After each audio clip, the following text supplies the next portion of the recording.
I am a small puppy, barely a bundle of fur and wagging tail, with eyes that have seen more hardship than any creature my size should endure. My coat, once a soft brown that shimmered under the sun, is now matted, tangled, and crawling with tiny, relentless invaders, ticks and fleas that bite and itch until I can barely stand it.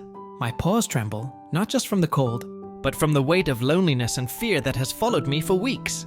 I've wandered streets, dodged cars, and scavenged for scraps, my tiny heart racing with every shadow, every loud noise. But today, something changed. It began with a scent, warm and unfamiliar, carried on the breeze. I lifted my nose, my ears perking up despite the exhaustion pulling at my bones. Then I saw her, a human, standing at the edge of a quiet alley, her eyes soft and kind, unlike the harsh stares I'd grown accustomed to. She crouched down, her voice gentle, murmuring words I didn't understand, but felt deep in my soul. "Poor little one," she said, or something like that. I heard the tenderness. Even if the words were strange to me, I wanted to run, but my body, weak and weary, betrayed me. I stayed, trembling, as she slowly approached. Her hands warm and steady reached for me. I flinched at first, my instincts screaming to flee. But there was something in her touch, a softness, a promise that held me in place. She lifted me gently, cradling me against her chest, and I felt the steady beat of her heart. It was a rhythm I hadn't known in so long, a sound that whispered safety. I buried my nose into her shirt, inhaling the scent of soap and something sweet, and for the first time in what felt like forever, I let myself hope. She carried me to a place I'd never seen, a small house, with bright windows and the faint hum of life. Inside, there was a tub, and my heart skipped a beat. Water! I'd avoided puddles and rain, fearing the cold that would seep into my bones. But this was different. She set me down carefully, and I saw the tools in her hands.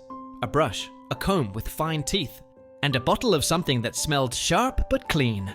I whimpered, unsure, but her voice soothed me again, and her fingers, gentle as a breeze, began to work. The first touch of water was a shock. It was warm, not the icy sting I'd braced for, and it cascaded over my fur like a gentle rain. I shivered, not from fear now, but from the overwhelming sensation of care. She poured the water carefully, her hands moving with purpose, washing away the dirt and grime that had clung to me for so long. I closed my eyes, letting the warmth seep into my skin, feeling layers of despair wash away with the mud. Instead, I felt a strange relief as she carefully removed the ticks and fleas, their tiny bodies falling away, no longer tormenting me. Each pull of the comb was deliberate, and with every tick she removed, I felt lighter, freer. I glanced up at her, my big brown eyes meeting hers, and I saw something there. Compassion, determination, love. It was a look I'd never seen before, and it made my tiny heart swell. As she worked, I thought about my life before this moment. I remembered the days of running wild, my mother's warm fur beside me, and the litter of siblings I'd once played with.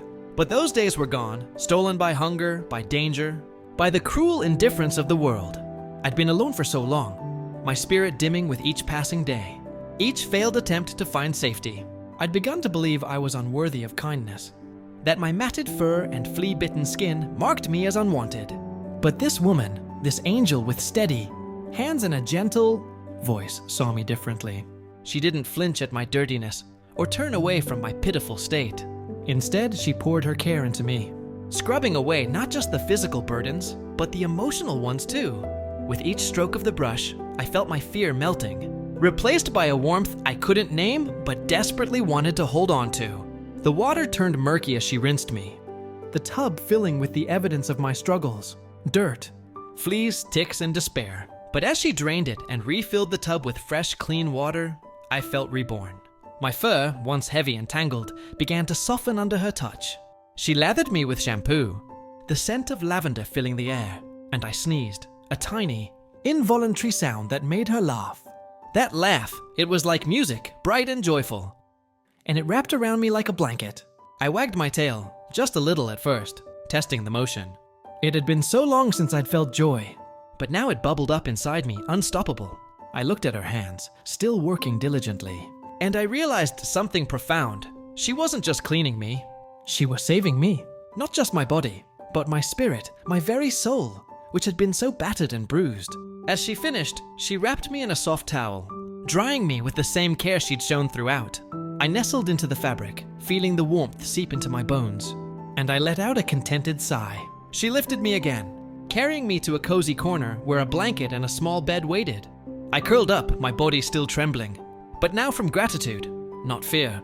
She sat beside me, stroking my now clean fur, and I closed my eyes, feeling safe for the first time in what felt like forever.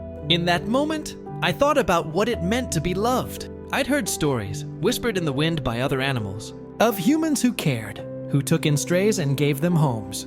I'd never believed those stories, not until now. As I lay there, her fingers running through my fur, I realized that this was what love felt like. It wasn't just the absence of pain or hunger. It was the presence of something greater, connection, trust, and a bond that transcended words. I thought about the ticks and fleas she'd removed, those tiny parasites that had tormented me for so long. They were gone now, but their memory lingered, a reminder of the struggles I'd endured. Yet those struggles had led me here. To this moment, to this woman who saw me not as a burden, but as a being worthy of care. I felt a pang of sadness for the puppy I'd been, but it was quickly replaced by gratitude for the puppy I was becoming. Clean, safe, and loved. I opened my eyes and looked at her again, my tail thumping softly against the blanket. I wanted to tell her how I felt, to bark out my thanks, but words weren't necessary. She seemed to understand, her smile widening as she scratched behind my ears. "You're safe now, little one," she whispered, and I believed her. As the hours passed, I drifted into a deep, peaceful sleep, dreaming of sunny fields and wagging tails, of a life where I'd never be alone again. I knew there were challenges ahead, adjusting to this new home, learning to trust fully, but for now, I let myself rest, wrapped in the warmth of her care and the promise of a better tomorrow.